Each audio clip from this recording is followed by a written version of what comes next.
সবচেয়ে উত্তম মহিলাকে? আলী রাদিয়াল্লাহু তাআলা আনহুকে জিজ্ঞাসা করছে, বলছে ফাতেমার চেয়ে উত্তম মহিলা আর কেউ হতে পারে না। বলছে ফাতেমার স্বভাব কি?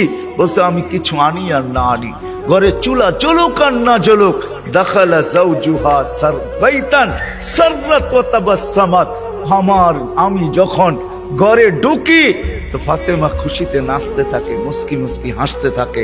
আজ পর্যন্ত ফাতেমা জিজ্ঞাসা করে নাই কিছু আনো নাই কেন, হাত খালি কেন।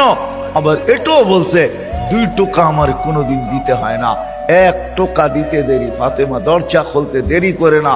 জিজ্ঞাসা করছি এত তাড়াতাড়ি দরজা খুলিস কি করে?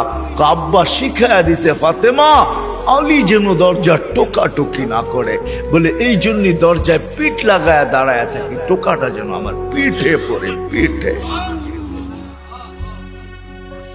সুখ কাকে বলে? আমি তো সন্তানেরটাও দেখাইলাম, একটা না 100 দেখানো যায়। বাইজিদ বোস্তামি এমনি ওলি হয় নাই। হায় হায় হায় হায়। মুসা আলাইহিস সালামের জান্নাতের সঙ্গী কসাই এমনি হয় নাই। ওয়াইস করনি জান্নাতের দরজায় দাঁড়ায়া আল্লাহ মার সেবার বদলা দিবে, এমনি না। দিনদার হওয়া ছাড়া, আল্লাহকে পাওয়া ছাড়া, আল্লাহর দিকে